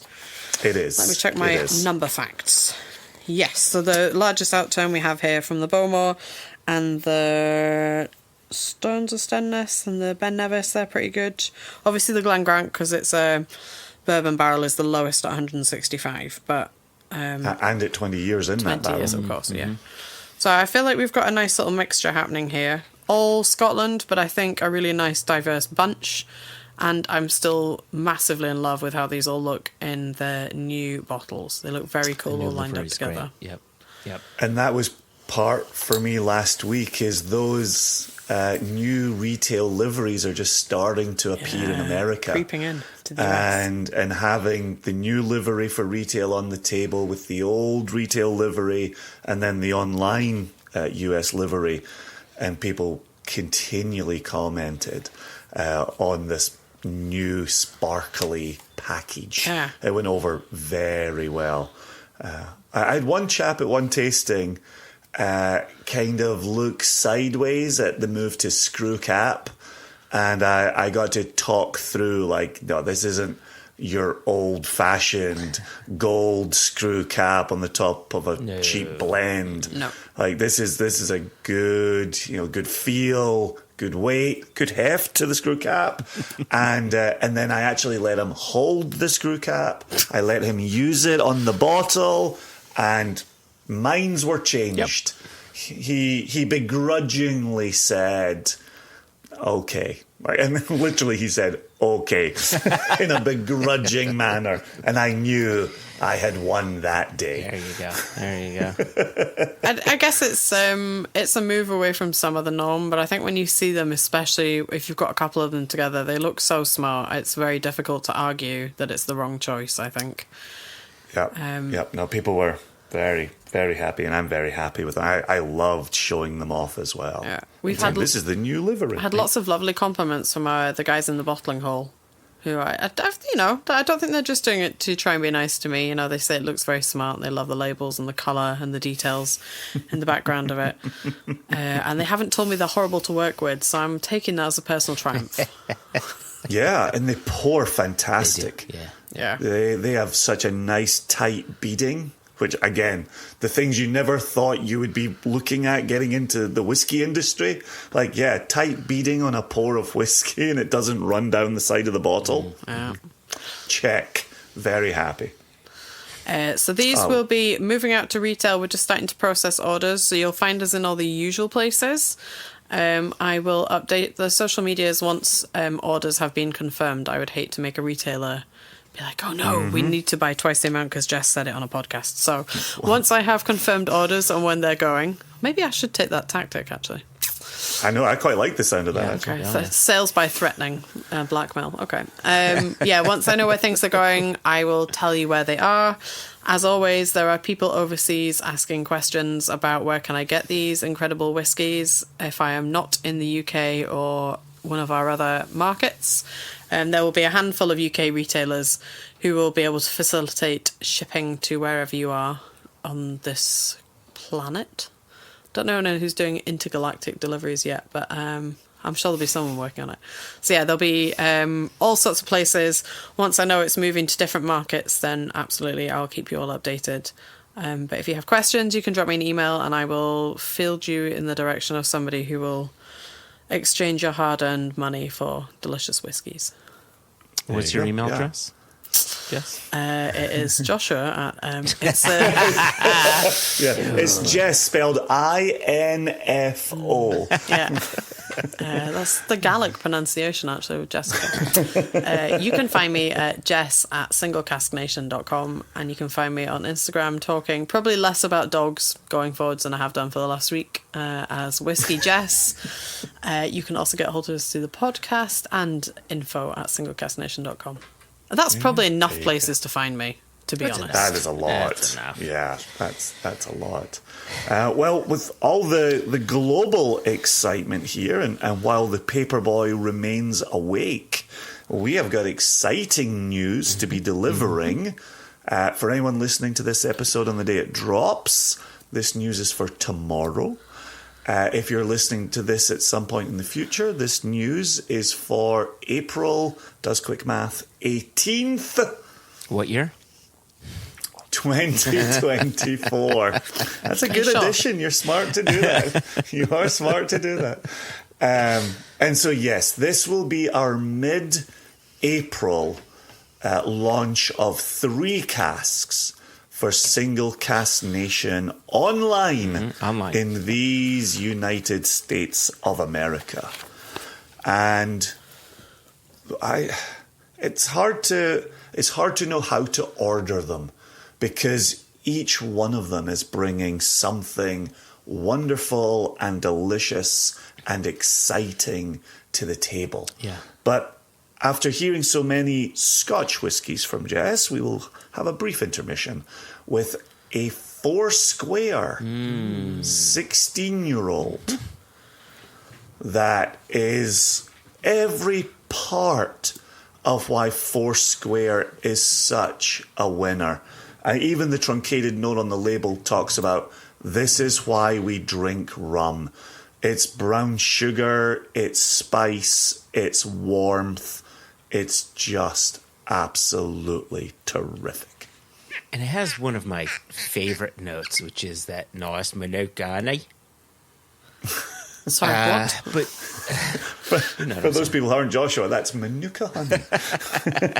But, one of the reasons why Foursquare has become so popular in the U.S., now I know it's insanely popular around the world, but there's this note that you get on Foursquare that's really reminiscent of weeded bourbons. It's this sort of high, sweet note. And because it's been matured in Barbados under that, that hot climate, you're getting a lot of wood interaction, a lot of wood interplay. So you get that oaky kick with that light, sweetness going on in the nose, and it just plays so well. Well, and Jess, you know how important the flavometer is in our Single Cask Nation world. Oh. The rich category on this flavometer is an 8. Oh my goodness. An 8. An 8, Jess. You know how difficult we have a time going from 7 into 8? Mm-hmm. This is an 8. Oh my goodness. Yeah, really stunning. 54.8% alcohol, 251 bottles out of the cask. And it's just exquisite, just absolutely exquisite. Yeah, and a 16-year-old single cask strength Foursquare for $140 seems like it's right on the money. It seems okay. I can tell you it's okay. I just took a I think it sounds much better than okay. Who are you, my guy in the Bay Area looking at my screw cap? And it's 16 years in refill bourbon, though. If you look at the color, you'd say, are you sure that's not maybe a second fill sherry or something? The color's quite dark. Again, that's that Barbadian sun just baking in on the wood, and the spirit just taking a lot of color from the wood. Well, and talking about color and casks and expectations, and Jess being with us as we lean into talking about color for these casks on an audio podcast, is our second cask is the exact same age as our Foursquare. But this is our latest Stones of Stenness in America. There you go. And the label says all 16 years in a first fill Pedro Jimenez hogshead. The colour is softer, gentler than one might expect. And one of the things that we've been talking about is not all casks are created equal. And you don't know the life story of that cask before the Stones of Stoneness. Stones of Stoneness? Did I just say that? The Rolling Stones of Stoneness. The Rolling Stones of Stones Ness gather no moss. What? Someone take his mic away from him. Jesus. A Rolling Stone gathers no moss? You've heard that expression. Yeah. I have heard that expression, but the way you put it all together, it was just slightly incoherent. That's all. Let's go back to Manuka honey for a moment. Nice Manuka honey. So yeah. This is a special little Stones of Stenness. Little bit of spice going on in there. I previewed this at a tasting in San Francisco. Oh, nice. And we talked a little bit about the opening nose being a little pickly, a little bit of the Funyuns going on. Yeah. But then that note kind of falling into the background, and then the fruit coming to the forefront. Yep. Yeah. So it really, really builds, really develops. There were a number of people who had asked, is this anything like the 17-year-old Stones of Stenness you did? That was the other sherry one. We did in collaboration with Water of Life Film. And this is definitely in that wheelhouse, but there's certain notes to it, right? Because it's that heavy sherry that comes through. You get some of those pickly notes coming in, maybe some dates and things like that. But there's a certain floral aspect to it that reminds me a bit of Jess's Stones of Stenness that's going to be, Jess, in your markets. And it seems to live like in that world of, yes, there's sherry influence, but the spirit's still there. And there's this floral quality that never got masked despite 16 years in sherry. Yeah, and checking out the flavometer is saying sweet and earthy, which is nice, right? It's a nice little twist there, and again, just like you said it previously, Jess, and I remember you saying it during our last tasting for the global launch. Sweet heather smoke, right? That's what I'm in search of. That's what I'm looking for around the edges of my glass as well. 170 on these 304 bottles of Stones of Stenness. Not bad for a 16-year-old full sherry Orkney that's not Scapa. But is delicious. So, yep, that's coming to the website, which just leaves us... It leaves us with our second collaboration with our friends. And this is why I broke out my expertly executed Australian accent with the Norse Manukani. It's our second collaboration with Lee and Bree Atwood at Backwoods Distilling.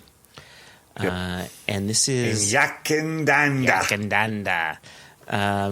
It's another rye whiskey. So those of you in listener land and nation member land may remember the 3-year-old that we did. It was 3 years in a recharred French oak cask, basically an ex-Shiraz cask that had been recharred. Australian Shiraz. This time around, what we did is we took 2 Backwoods casks that were in recharred American oak, basically ex-Scotch whiskey casks that were recharred. We took those 2 casks, we married them together in the previous release's cask, the French oak casks. Everybody following me here?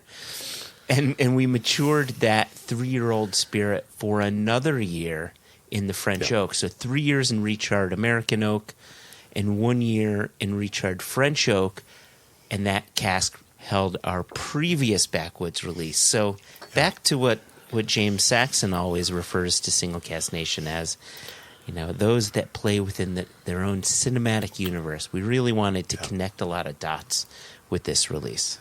Yeah, this is another one that I previewed last Friday and then also poured at the Fog City Social.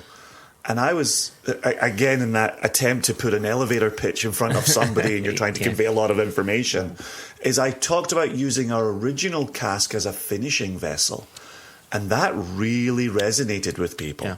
Like, oh, that's interesting. Oh, you don't hear that a lot.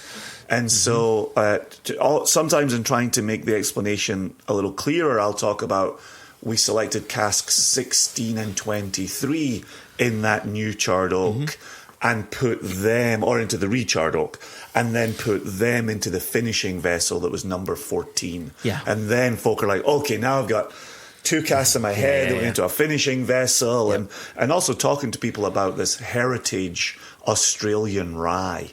A grain that had lain dormant in a field for 50 years that then started to grow again and has this wonderful texture and flavor. And then for Lee and the mash bill, including chocolate malt. Yep. And you start to get this wonderful chocolate-covered cherry note. I always tell the truth on this podcast. On the Friday night in tasting, I was doing the intro to this as everyone was holding it and nosing it. And I just happened to look to my right, and one of the attendees was making like an almighty face, like a bulldog chewing a wasp, right? He's just like, what? And I looked at it and I paused my intro and I said, everything okay here? And he went, yes. I have no idea what's happening in my mouth right now, but I'm loving it. Oh, that's awesome. It was his face was saying otherwise, and then he continued to taste. And then I saw him again the next day and poured him again the next day. And everyone who tasted this paused.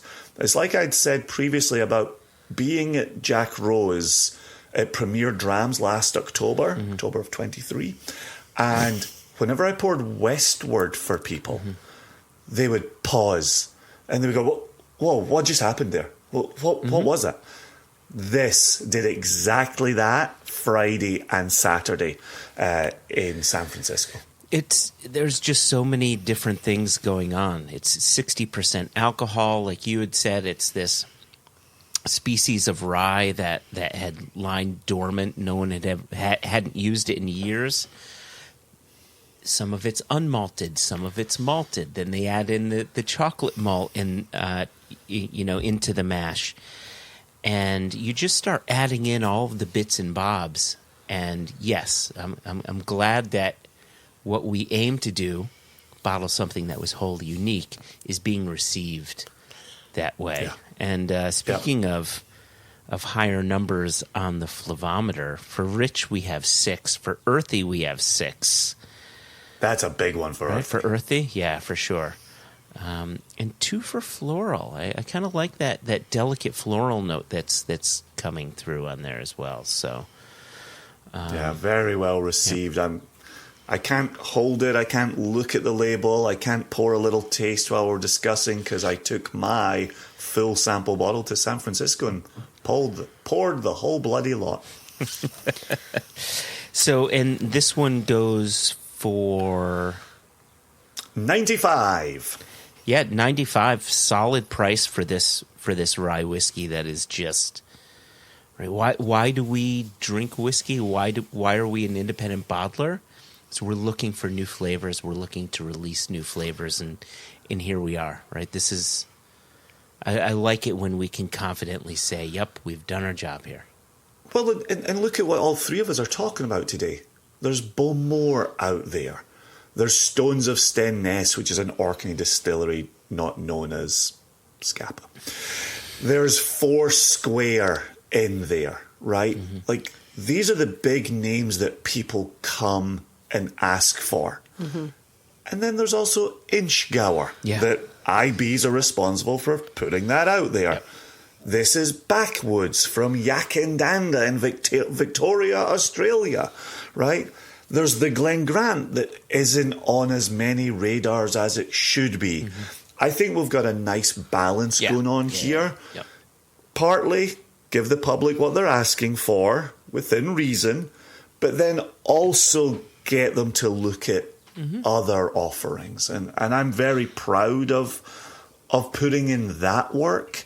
And I especially love it when the nation engage with us on that other side as well and say, oh, wow, I do like Inchgour now. Wow, who knew? Didn't know Inchgour coming in the door. Now I like it. Excellent. That's why I'm here. So that makes me very happy. Really quickly, when it comes to Inchgour, I think of our friend John Kay, right? That's his distillery. When he hears we release an Inchgour, he goes a little bonkers. When we release a Glenbergie, Michael Nolan goes a little bonkers, right? It's nice. Absolutely. It's nice when we can bottle some casks with, friends and nation members in mind and say, yeah, we got you covered. And then the number of people who pointed at my Dalyuen in retail that's dark as night. And they're like, could I have a pour of that one? And I would pick it up. Dalyuen. That's how you pronounce that? Of course, how it's spelled. And Dalyuen. And so I think that goes a little bit with the territory as well, as there's a bit of nervousness when you simply don't know how to say the distillery name. But then once you do know, you can be the person telling your friends. You can be the one turning on people at your tasting to a new distillery. I think that's part of the beauty of this as well. Really what makes nation members so special. Yep.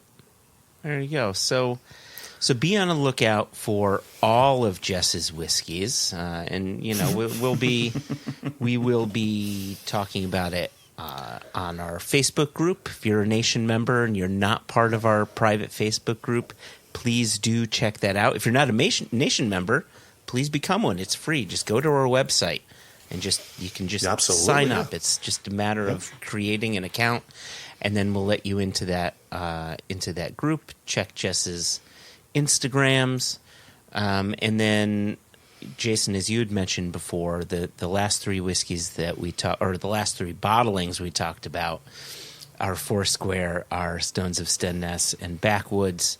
That goes live 18th of April, 2024 at 12 noon Eastern, and that is on our website only.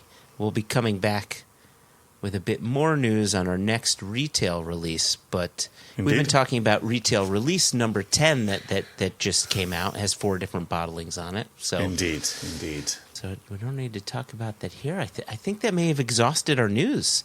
Has that exhausted our news? It Sounds like it. has for me.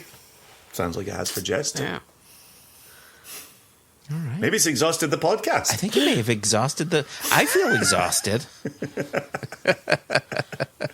I think we've done what we came here to do. Well, Have you done what you came here to do, Jess? Yeah, absolutely. I've told people about some whiskies. I have set up in my mind how you and I are going to swap some Glen Grant backwards transition thing happening here. Here we go. Now we're cooking. Yeah. I'm really thirsty now. And as ever, having talked about tasting notes, kind of ready for something to eat. there you go. Maybe some Me oatcakes too. with cracked black pepper. Oh, maybe a little sharp cheddar over the top of that. Oh, yeah. Oh, I just got a new cheddar that was washed in green chartreuse. It's phenomenal. Mm-hmm. Oh, Sorry, did I make you... We're not going to top that, so... Yeah. Hey, that's what we need to do. We need to start doing cheese and whiskies. Oh, yeah. Thought for a future. Listen, the last thing that I want to tell people before we get out of here, there was one last bit of news. On Monday, April 22nd at 8 p.m. Eastern, Jason, you and I are going to be welcoming Simon Brooking. A gentleman whose company I enjoyed in San Francisco last week. There you go. Most people, when they think of Simon Brooking, they think of Lafroig. He's been the Very much. Lafroig guy for years. They may think of Bamor, but Indeed. this time around we are going to be talking specifically Ardmore Distillery. And it's a distillery that rarely gets talked about. And we have a 25-year-old on our website. So that will be live on the Single Cask Nation YouTube channel. It will also go live on our Facebook group, the one that I mentioned previously. And again, that's 8 p.m. Monday, April 22nd, and 8 p.m. Eastern time. So until then, if you've got questions, maybe there's questions about this new transition into our new work life that didn't get answered on this podcast, you can reach out to us, questions at One Nation Under Whiskey, info@singlecasknation.com. If you want to be really nice and give us 5 stars on Apple Podcasts, we would love that. And I guess that's it. I guess I'm going to raise my glass to you guys and to the listeners. Did we miss anything? You guys! All right, Chunk. You're going to live with me now. Those are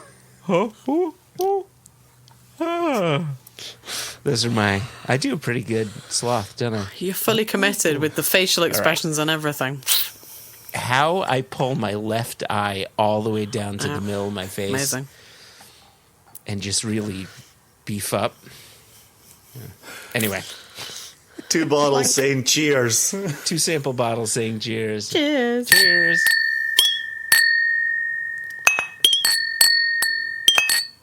Oh, Jess, your sound's like a bicycle ring. Jing, jing, jing.